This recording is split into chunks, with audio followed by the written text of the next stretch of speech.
is for you to decide. And you're generally going to be governed by your customer, whether domestic or whether for export markets. But then there is one more thing you have to decide. You have to check up domestic regulations, you have to check up what are the quality parameters that your customer requires, plus the importing country's regulations.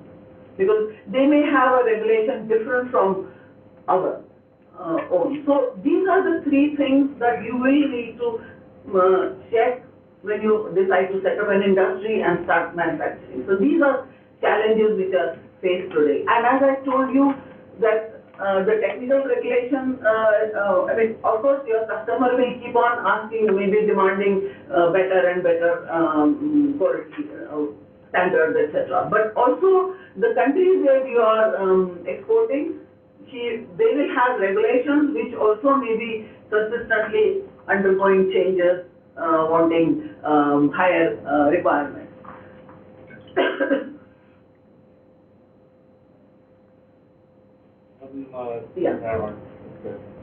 Where within India, if some foreign direct investment is there, then those countries from where these people are coming, the owners, they introduce their requirements of their native trade like United States.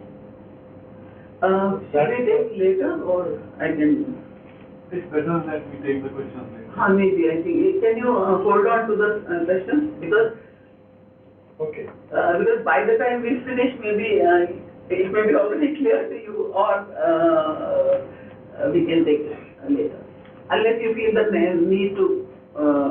Because when you are talking about national standards and then making it there, many times in India itself we find that when some company from US is here, as a promoter in some project, he starts telling that I want to, along with the Indian standards, we want certain that is the customer standard. Okay.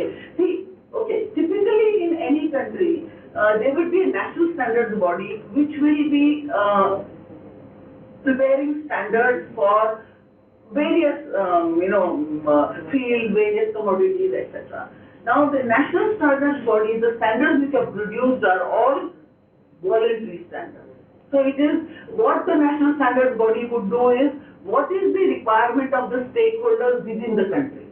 So the stakeholders would be the manufacturers, the consumers, the research organizations, etc. So they would be looking at what is the optimum requirement of all these stakeholders together. So there would be always a tussle between a consumer voice and a manufacturer's voice.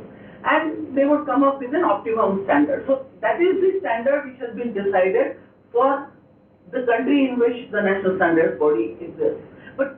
And if you adopt that standard, because you are only going to supply in domestic market, that's fine. But the moment you now go for exports, so they may, your customer may say, no, I want something plus. Fine. Now, as far as multinational companies coming in India, that is what you are talking about. Now, multinational companies many times say that we have our own standard. Okay. So wherever we set up companies, in whichever countries, we will adopt our standard. Okay. As long as they meet the regulatory requirement of this country, they are free to set any standard they want. Because only thing what may happen is, say an MNC comes to India and sets up a company, has its own standards, and they are supposedly very high, so the cost is very high, then they will have that limitation of having the customer. Have I answered your question?